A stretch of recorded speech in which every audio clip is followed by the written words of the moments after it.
right. Welcome, everybody, to another investigation into the mysteries of the Christ Mass. I say it deliberately that way to emphasize the Mass element of the season. I'm your host, John Evans from Book and Spade, joined by my beloved friend, fellow warrior, and collaborator after a rather long and busy day for both of us, with Aubree Helton. Hello. Yes, my background is more in spiritualism. I consider myself to be pagan. However, I was raised with a Christian background, so I do appreciate Christmas in all its different forms. Yes, as all you know from the channel, I'm an evangelical Lutheran vicar on my way to full-time ministry as an ordained minister, God willing, by October of this upcoming year. And in addition, I am a professor of religious studies, adjunct professor at Manhattan University as well.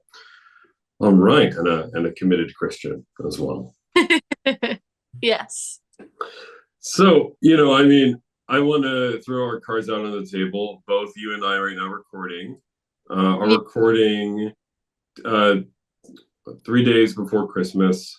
On me on minimal amounts of sleep. I'm going to emphasize that. If my words come off in essence to be alphabet soup, and yet, as I was discussing earlier with you, the idea of the Holy Family traveling to Bethlehem, traveling over 100 miles from the north of the country to the south, if memory serves, with Mary heavily pregnant.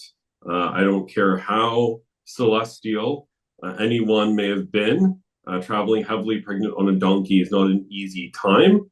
And having to deliver your first child surrounded by animals, possibly with no midwife is referred to in the text, that's certainly going to be a bit of a messy Christmas, for sure. So there's precedent for what we are doing, and at least it's not as tense as that.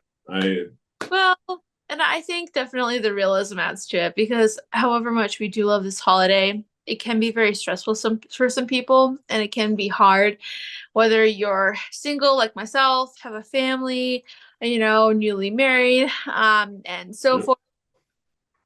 It can definitely be a struggle, in all, counts. But the thing about it is this time, if you're especially give yourself grace and just know that,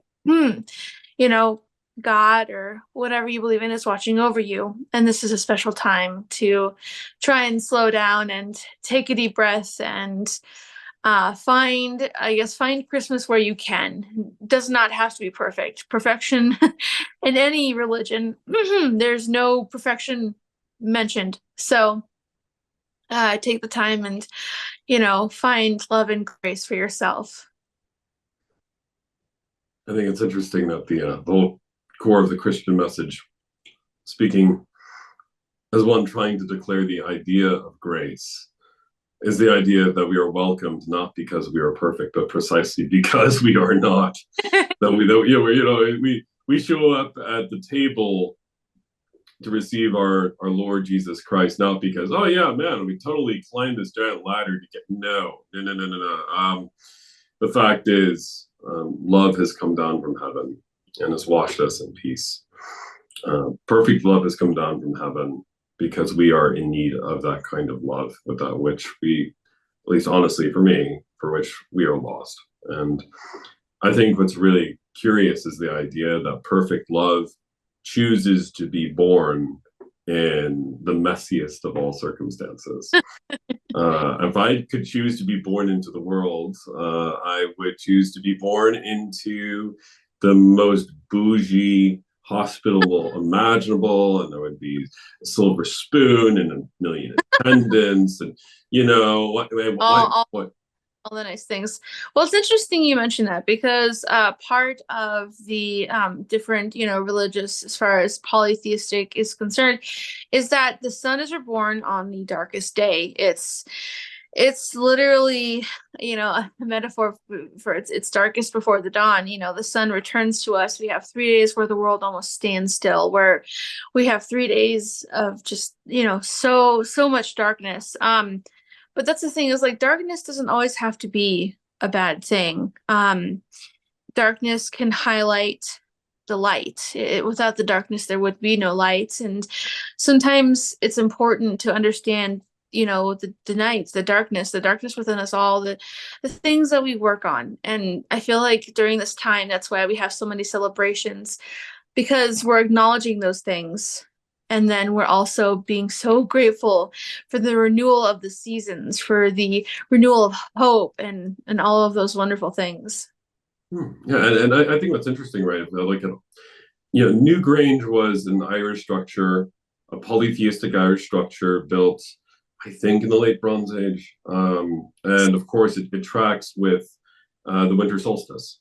And Hmm. so that the light on the morning of the dawn comes through so perfectly through a shaft, Yes. thing of the ceiling. And what's interesting about it is no one knows why it was built. Um, if you ask the scholars, they'll say, "Oh, well, maybe it was a tomb. No, maybe it was an educational center. Maybe it was a place where they reenacted religious plays."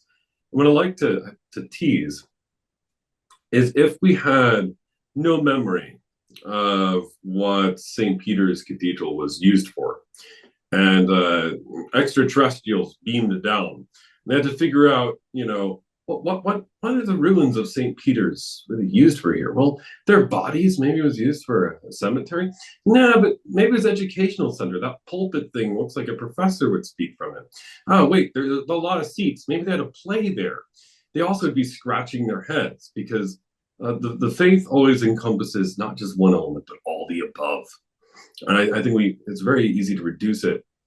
And what's curious is in stories and parables, very seldomly in sermons, we can wrestle with that idea of the darkness in ourselves and the world, and we're able to assimilate it in a way that is healthy, or to let go or Yeah. confront in a way that is, God willing, healthy as well.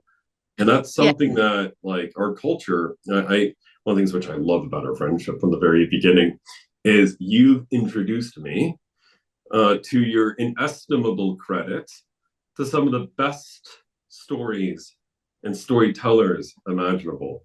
What a lot of people don't know is I didn't write poetry all that much before Bree. Bree was the catalyst for introducing people like Percy Shelley, Lord Byron, a little bit of T.S. Eliot, author of The Wasteland. You were the catalyst for introducing me to the other works of Lewis, such as the Screwtape Letters. Actually, Yeah. I don't know if you recall that one, Yes. because I was into Narnia, but I didn't really read beyond those 7 books. So the thing about it is the reason why these stories remain with us is even if you don't want to classify them as overtly religious, some of the authors, I mean, Lewis is obviously, but some of the authors like Shelley and Byron would kind of prickle maybe at that assertion. Yeah. Nevertheless, they're telling a story that points to meaning. And I Yes. think all meaning is predicated on the idea that something is intelligible. And something is intelligible because, for crying out loud, there was an intellect behind it. I mean, I believe, and this is one of the reasons why I love teaching a class called Pop Culture, Media, and Religion for my students. I believe if you sit down, whether it is Game of Thrones or any good story, and return to it repeatedly and wrestle with the questions it raises, you are engaging unintentionally on some subconscious level with a creative and therefore religious act, for sure. Yeah. It's very interesting. I mean, I think I mentioned this last time we talked, but stories have been with humanity since the beginning. That's how we remember our traditions. That's how, we remember these different things is through stories, through tales. That's how things were passed down before we knew how to write, or before we were, more than caveman scribbling things, on cave walls. And they just stay with us because they're so impactful. I mean, they have such an impact on us, and how, we remember them. For example, the story I'm about to read um, is one that I loved from the beginning, because if you guys weren't here last time, these stories that I share are from my family. They were created when I was, I think like a young kid, a teen, and we read them every Christmas. And it was 25 stories leading up to the 25th day, and then we would read the Nativity. And these stories just, I guess it's almost like just they hold sparks of Christmas joy for me. It's just something that I hold on to so dearly. And if you hear any rumbling in the background, that is my dog, and he is snoring. Yay! He is sleeping very happily. But yeah, so it's these stories just have take a hold on you, and especially the ones that really touch your heart, like this one. This one definitely touched my heart. So John, would you like me to read you a story? I would love you to read me a Christmas story. Alrighty then, here we go. This one is called, let me get my papers in order. This one is called Trouble at the Inn. Ah, yes. Thank you. You remember this one, yes. For many years now, whenever Christmas pageants are talked about in a certain little town in the Midwest, someone is sure to mention the name of Wallace Perling. Wally's performance in one annual production of the Nativity play has slipped into the realm of legend. The old timers who were in the audience that night never tire of recalling exactly what happened. Wally was 9 that year and in the second grade, though he should have been in the fourth. Most people most people in town knew that he had difficulty in keeping up. He was big and clumsy, slow in movement and mind. Still, Wally was well liked by the other children in his class, all of whom were smaller than he, though the boys had trouble hiding their irritation when Wally would ask to play ball with them, or any game that matter in which winning was important. Most often, they'd find a way to keep him out, but Wally would hang around anyway, not sulking, just hoping. He was always a helpful boy, a willing and smiling one, and the natural protector of the underdog. Sometimes, if the older boys chased the younger ones away, it would always be Wally who said, "Can't they stay? They're not bothering anyone." Wally fancied the idea of being a shepherd with a crook in the Christmas pageant that year. But the play's director, Miss Lambert, assigned him to a more important role. After all, she reasoned, the innkeeper did not have too many lines, and Wally's size would make his refusal of lodging to Joseph more forceful. And so it happened that usual large partisan audience gathered for the town's yearly extravaganza of crooks and creches, of beards, crowns, halos, and a whole stage of squeaky voices. No one on stage or off was more caught up in the magic of the night than Wallace Perling. They said later that he stood in the wings and watched the performance with such fascination that from time to time Miss Lambert had to make sure he did not wander on stage before his cue. Then the time came when Joseph appeared slowly, tenderly guiding Mary to the door of the inn. Joseph knocked hard on the wood door set into the painted background. Wally, the innkeeper, was there waiting. "What do you want?" Wally said, swinging the door open with a brusque gesture. "We seek lodging." "Seek it elsewhere." Wally looked straight ahead, not straight ahead, but spoke vigorously. "The inn is filled. Sir, we have asked everywhere in vain. We have traveled far and are very weary. There is no room in the inn for you." Wally looked properly stern. Please, good gamekeeper, this is my wife, Mary. She is heavy with child and needs a place to stay. Surely you must have some small corner for her. She is so tired.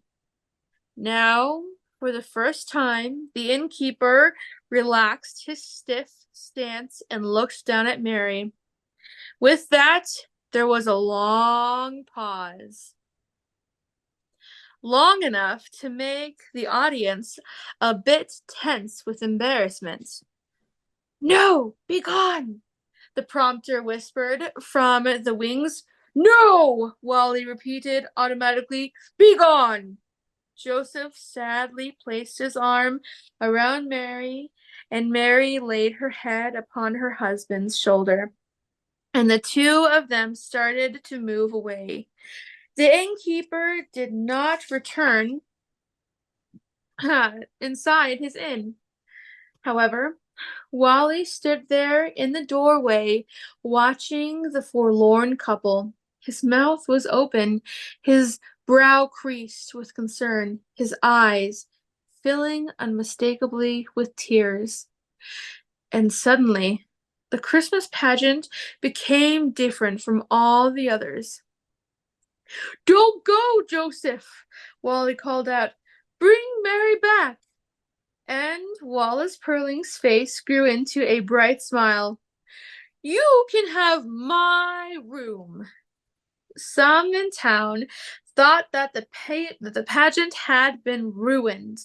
Yet there were others, many others, who considered it the most Christmas of all Christmas pageants they had ever seen. That has to be my favorite of the stories that was collected. And for me, at least, what you don't know, Bree, is it matches rather similarly with what I was preaching about this morning. I am my basically understudy stage at this parish. Have been filling in for the lectionary for the last couple of weeks, and for some strange reason, with a lot of just serendipity, I happen to be preaching a lot from Luke 1 and Matthew 1, preparing for Christmas, and that means the same nativity story many times. In fact, the Magnificat, the Mary's Prayer many times. I'm like, okay, you have 3 sermons about Mary. I've had it. I have to give one about Joseph. I really have to give one about what's Joe's POV with all of this. Yeah.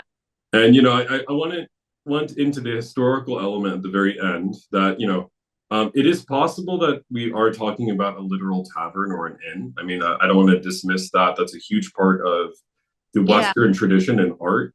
It's also possible that what is going on here is that the Greek word is actually guest room. That's how the NIV will translate it. And if so, it's kind of curious that the traditional site, I'm not saying that is the site, right?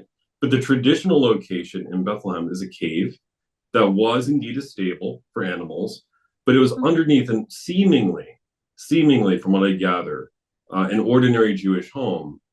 And what that means, in essence, is it probably was the home of one of Joseph's relatives. And the guest room is basically, you could read the Greek phrase, there was no room for them in the guest room. Specifically, I mean, it makes sense because even though Joseph understood what Mary had gone through, the rest did not and were not supportive at all of how everything fell out between them, with Mary, and all of that. You can almost hear the relative of the father say, you're not bringing that woman and that blankety blank child and my blankety blank home. There's no room for you in our house. Go and give birth with the animals. You could, and I'm not saying, hey, maybe it was the house of a stranger, maybe it was a Tavern. After all, Roman tavernas were common in the first century, but I can almost see how there is so much familial misunderstanding, which is why I think the idea of a children's story where the character played by someone with neurodivergency perhaps, or other alternative abilities, where a child playing the role of an innkeeper in the traditional artistic Western tradition Yeah. says, I want you guys in. There's a mic drop moment when Mary and Joseph are slumping and walking away. Just Yeah. feel it. Why it really packs a punch, right? Because I think we discussed it last time with the cobbler. Yes. From Homer, the Homeric epics, through to the narratives about Abraham and the Book of Genesis, and almost every single world culture. When divinity shows up at your door, divinity usually shows up in disguise. Yes. And you feel that here, right? Where, okay, how much does this innkeeper really know? Does he know he's in front of the mother of God? Probably not. I Yeah. mean, as a Christian, I believe that Mary is the mother of God. But the thing about it is, it's not like there was a sudden burst of light, and angel shows up and gives him a memo. But Yeah. the one thing he does get in that moment, the innkeeper, and I think a lot of people who did show up eventually, how the chronology works is a whole other discussion with the shepherds and the magi. But Yeah. you know, what they who helped recognized was, here is someone desperately in need, and who needed love. Yeah. And I fundamentally believe, no matter how much they knew at that point, they certainly know now. Um, Yeah. there is a feeling I get where what we did to the least of these brothers and sisters, as we read in Matthew 25, the Lord says, you did unto me. And that's a world principle. Really, it's a heavenly principle. It's a principle, I think, that's written into the fabric of the cosmos, that I think anyone can walk away from and feel profoundly moved by, and Yeah. I profoundly mean, moved by. yeah, treat your neighbor as you would yourself and things like that for sure. Well, and what gets me, like if we're looking at it from, he was going to one of his family's homes in Bethlehem and they said no, I feel like that almost packs a bigger, no, it definitely packs a bigger punch to be rejected by your own flesh and blood. I feel like the funny thing about it is with some religions, some choices people make, their religious families reject them, and it like thinking about it that way, and then how Mary and Joseph were rejected, I feel like it makes in a way a lot more sense why, how Jesus talked about what he talked about, because I'm sure his parents, probably mentioned it, not in a way to make him feel bad, but in a way to highlight some sort of lesson about how you should still love those, you know, how you should still love despite anything. I mean, love is something that you can give out freely, and it's a gift. And if you hoard it to yourself, I mean, it's never, it's not gonna, your heart will not be able to expand. It's like having a Grinch kind of heart. you know, having things Yeah, small. Once you allow yourself to give love to others and to accept love, it's so beautiful and wonderful, and forgiveness as well. what I love about what you're saying too about something that Mary and Joseph would have talked about. I mean, I think we already see a hint of that in Jesus's later ministry. There's a very famous passage in John's Gospel in chapter 8 where Jesus is getting into yet another argument with the religious leadership Yeah. again. And things get particularly heated. And Jesus says some stuff in that chapter which, don't usually fit our ordinary portrait of Jesus as meek and mild. You are of your father, the devil. Before Abraham was, he declares his full divinity, I am. But what, you ask yourself, and most scholars would, whether they're believers like myself or whether they aren't, well, okay, what's getting Jesus kind of peeved here? What's getting him ticked off? And what's curious is it begins with Jesus showing, at least in the longer form of the text, mercy to the woman caught in adultery. Mhm. Interesting that the man is not there, curiously enough. Yes. And then what's fascinating is the religious authorities say something which I think gets under God the Son's skin. They say, "We were not born to fornication. We know who our father was. Where is your father?" Ooh, yeah, yeah. I mean, that's not a dig only at, Mary and Joseph alone. It's a dig fundamentally at the core identity of who Jesus is, in light of that family dynamic. And, I genuinely believe with my entire heart that things in Nazareth were not calm. I think that I haven't seen it in a while. Maybe you could refresh me. If I recall, there was a show called Smallville at one point showing the raising of a young Superman, a young Clark Kent, and Yep. things in town weren't easy for Clark. They did not go always well. There was gossip. There were moments of drama.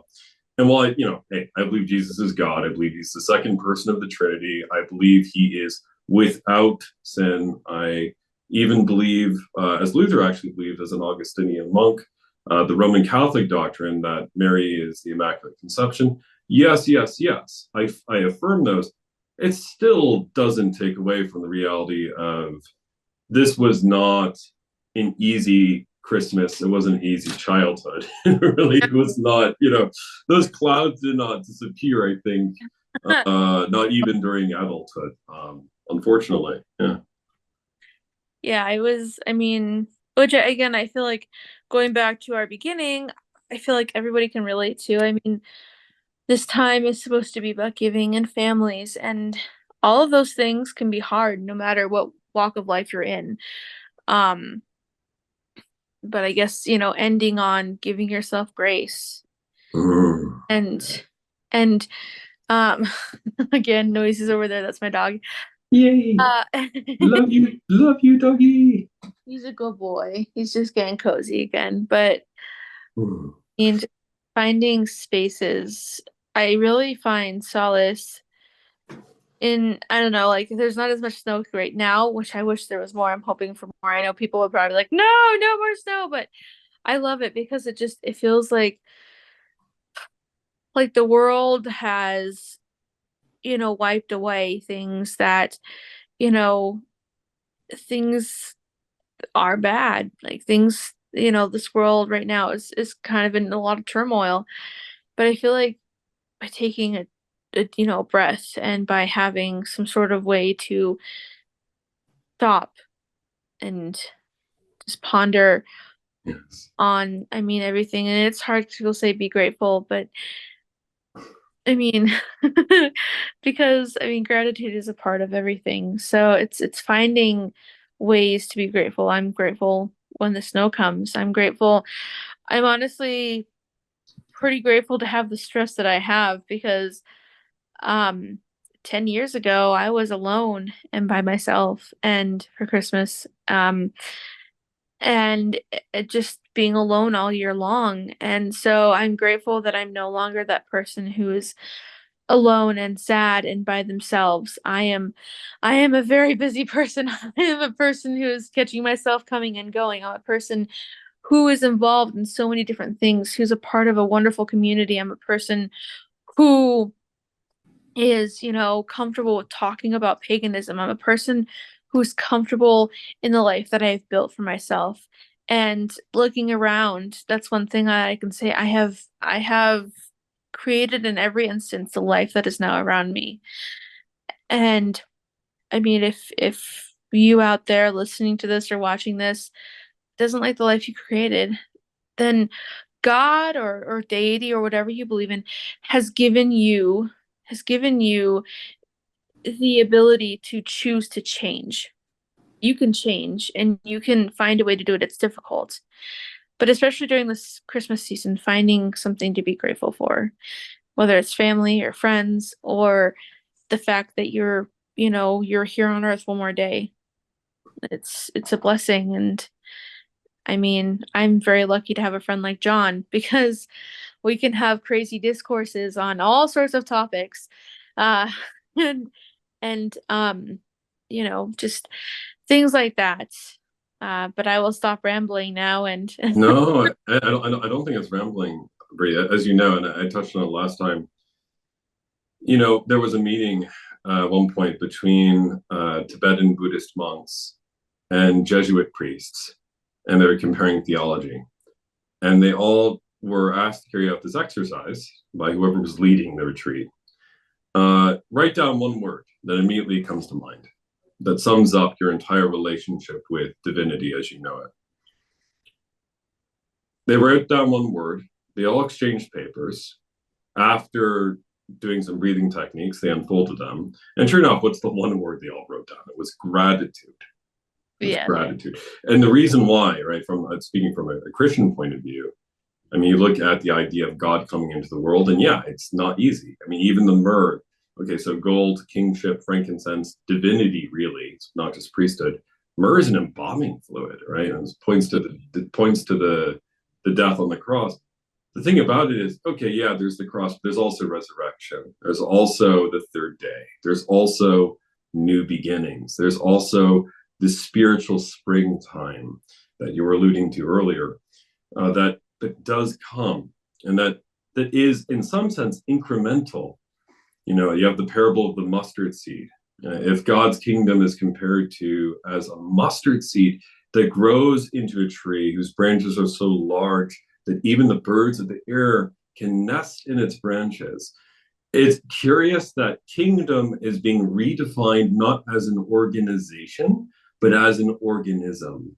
Not in terms of what you can buy or sell or exchange, or who you can subjugate, but instead on interdependence. I mean, the birds interdepend on those branches. That trunk is part of the rest of the ecosystem.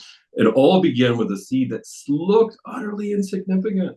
And if you looked at Joseph and Mary 2,000 years ago, as I said, I believe that Mary is the Holy Virgin Mother of God. And I do believe that Joseph was chosen for this task, to be a protector. I also believe that if they were walking through the street, unless you had incredible spiritual foresight, it would be easy to overlook them among the multitudes in Bethlehem. Yes. There really weren't newspapers in those days. But if there were, those headlines wouldn't have been really there. No. And certainly the massacre of the innocents might have been shortly after. And we need to recognize that, because if we are so hooked into the world's breaking news, it will break us. Yes. If we tap into good news, evangelion, and good news as in love has come to set us free, then what that redefines is our perspective. There's a beautiful Hebrew word that I love. I really, really love. It's teshuvah.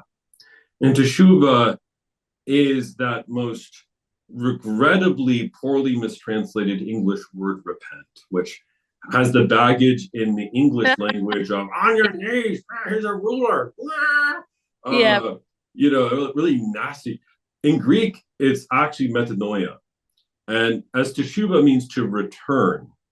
And I always think of, once again, the Odyssey, Odysseus returning home to his wife after 10 years, after delays, returning back to the center place. I believe that's Jesus Christ, the Son of God, the Word made flesh. But whoever is listening, to return back to that focal center place in your life. And the Greek word metanoia, which really is what you're beautifully describing, Ray. Metanoia, which is the transformation of the whole person, even of the mind.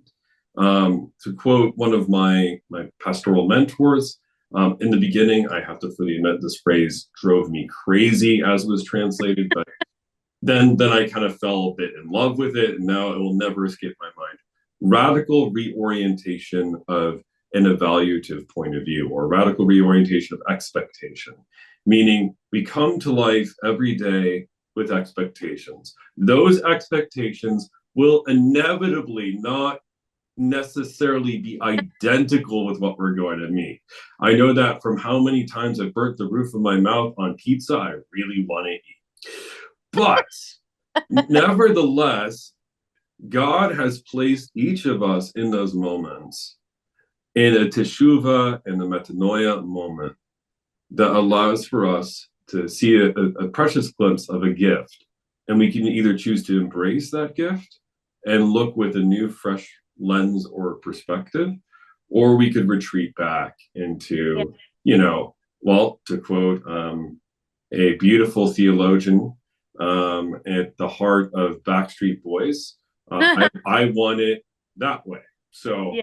yeah. Yeah, it's very difficult. One of the phrases that I've picked up lately is uh be open to everything but expect nothing. It's in a way, it's basically not attaching yourself to expectations. I mean, it's not like, well, you should just not expect anything because disappointment, and it's not something, it's not meant to be negative like that. It's more meant to be, let yourself be open to everything, but like if people or something, or if a situation does not come to a conclusion of how you would like it, be open to that and let yourself grieve it or whatever you need to do. Because I feel like as humankind, we hold on to things very hard. We definitely attach baggage to words and other things, and it's difficult. And I mean, it does go back to giving yourself grace. I mean, for myself, finding my spiritual center last night, I was a part of a wonderful Yule, ritual and gathering, and it was so enriching. It really feels like when you are part of things like that, you find people who feel like family and like you've known them for a while, and it's like that. And I mean, and just finding ways to nourish your soul, whatever works for you. For me, it's things like that. It's events. It's taking time for myself, which I'm not always very good about because I am very um I usually put myself last when it comes to things, which I need to work on. But it's finding ways. And I think again, going back to Christmas, that's what Christmas is in a way about. It's a time to slow down and appreciate family. I mean, we are unfortunately all mortal. We are, we will die, and whatever afterlife or however you believe in, taking the time to be with your loved ones or those who you care about, whether it's your family or your found family, and taking time to just appreciate the time you have with them. I feel like that's why it makes the holidays so special. I mean, you should definitely, I feel like I try to have the spirit of giving and kindness all year long, but it's important to celebrate it, to give ourselves a moment to just celebrate the birth, celebrate the rebirth of light, celebrate the fact that we made it through another year. That's that honestly is a thing in itself. And I mean, going back to the news, looking at it from a scientific, chemical standpoint, watching bad news definitely, I feel like, ups your stress hormone, your cortisol. Whereas watching cute, cat videos or videos about good news really heightens your dopamine and really does help you. So if you're struggling with seasonal depression, if you're struggling with anything, just fuck the news and go watch something happy, because you deserve to take care of yourself. It's one of those, I think it's called the survivor's choice. You need to take care of yourself before you can take care of anybody else. And I definitely am a kind of person that I need to take my own advice. So You and me both, Bree. It's the eternal problem with pastors. They'll be like, "Oh yeah, well, you gave such a great sermon, how passionate." And Sam's like, "Do you remember what you said about 8 hours ago to that?" I'm like, yeah, you're right, you're right, dude, you're right, dude. yeah, Um, so yeah, yeah. What I love about what you said about the taking care of oneself and the heart of that, and I think it could be easily misapplied for a lot of folk. C.S. Lewis, in one of his works, I think it might be Mere Christianity, describes a situation in World War One where he was basically told, "You better clean your own rifle before going into battle, before you try to help out your buddy with theirs. Otherwise, you're going to be thrust into combat in a moment's notice." yeah. And it's better to go in with a rusty weapon than not at all. But if you are in a position where you're trying to confront despair or anxiety or fear or lies or whatever it is, and you want to cling to the truth, personal spiritual hygiene is like super important. It's Oh, radically important. Yes, finding a way, if you're Christian, read the Bible, or find a very, sometimes the Bible can feel dry, whatever, which in whatever style you read it in. So maybe find a very Christian centric book that has really good wholesome meaning to it. Or if you're not Christian and you follow a different religion, read those books. Find something that nourishes your spirit. Find something that brings you closer to deity, and find a way to just like meditate. All religions definitely are for meditation. So definitely that. Unfortunately, my phone is dying because that's what I'm using for this. No. We need to unfortunately cut this a bit short. But hopefully Matt can edit all this out. No, and no need to, by the way. I mean, I'm down with like the realism of how this usually goes. If you look at all the other podcasts they have, basically it's much of the same. Yeah, no, I don't know if you have minutes or if you have seconds, but Minutes slash seconds, it just got down to 10%. So oh no, you're fine. You have plenty of time then if you're only at 10%. Yeah, no. oh I geez. yeah, no, you're good. But yeah, what I find really interesting about what you said about calling for meditation, you know, we do not live in a culture that always facilitates the idea of beginning or closing the heart of the day in prayer. And I know it sounds rather crude and simplistic for me to say, of all people, yeah, okay, it's the solution, just go and pray. But the reality is, well, bloody well, listen, let's go and pray. Because when we do that, culturally, what we've come to learn is it makes us fundamentally, let's face it, we were a culture, no matter how we want to view our understanding of time and history, we were a culture that valued tribal and family connections a bit more. And we've become far more technocratic and isolated, and the depression and anxiety rates in the world have gone exponentially up. Yes. And we have to admit, I think that somewhere along the way with the quest for modernity, that something has gone wrong. And Yeah. of course, my solution is, and maybe people will find it a bit, once again, simplistic. Of course, you're the pastor, man. This is what you're going to say. But for me, like the solution is, all right. Well, when was the last time? And I'm very guilty about this. When was the last time I put down my phone fundamentally, decided to fall on my knees with my wife, not just open up the Bible, but take out the rosary from my background, Yeah. talk things through with friends. So there's a kind of catharsis mutually. The idea of attending regular worship, the idea of going and having ritual moments of merriment and fun. I mean, it was called the Feast of the Christ Mass. There are certain feast days in the bloody calendar that we had, and then there are fasting days. Like I'm not saying that these are infallible rules, and you need it. This is John's 12 rules for life or anything like that. But what I do think is we had a rhythm. Certainly pre-industrial revolution, we had a strong rhythm, and we've departed from that into cubicles. And if we could escape that a little bit, and it doesn't take all that much. I had this hysterical moment where I left my iPhone going to a historical nature preserve nearby, and I arrived there with Sam. And there's the windmill, and there's everything else. And then I reach for my pocket, like the phone addict. Yeah. And like, Sam is like, my wife is smiling. They're like, oh man, so you're gonna have like digital detox in colonial land, John. Isn't this what you've always wanted? Isn't this what you've always dreamed of, you old soul? And to be honest with you, it was wonderful, but I was feeling like the ring of power on my hand twitch again. Again. Yeah, I definitely can understand that our modern conveniences I mean, I'm definitely guilty of it.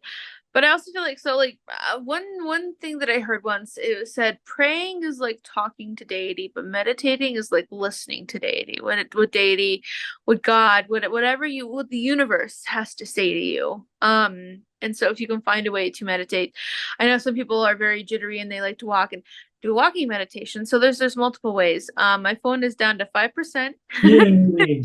Well, if you want to conclude, I mean, the thing about this idea of walking meditation, and we could pick this up in another podcast, but Oh, sure. there is, and I think it may have been borrowed from pagan sources. I don't know, but I know that in a lot of Episcopalian church gardens, there actually is a garden maze in the back. Yes. Yeah, like so you could walk through that maze, right? And it's the idea that you're walking through the maze of life, Yeah, in other words. And I really you know, like. yeah, I didn't know if you were familiar because, like, A couple, but I like that it's there intentionally. I do like that. That's awesome. yeah, I think what's kind of interesting is if we embark on the quest of faith as one walking through a maze, I think we have a compass through that maze, obviously in word and sacrament. But if we know that we're on more of a mystery quest, then I think we'll be a little more relieved at the end. Yes. Yeah, So I'm excited. I'm excited to join you on that quest for. indeed. Well, it's been lovely talking with you, John, and thank you again for having me on your podcast and talk. Love to talk more. And yeah, thank you. Well, blessings to all, and to all a good day or night whenever this eventually is posted. And just know that as I'm cozy here with Bree, eager for my evening cup of tea, and ready to put my feet up after a redonkulously long day, that talking to these stories is kindling the hearth of my heart. And it's my intention, certainly, that will kindle your hearts wherever you are at, no matter your background, Yes. to find real shalom, asalechem, real peace and love being with you. Pax vobiscum. Yes. Yep, indeed. Well, I hope to talk to you later. Until then, blessed be. Right on.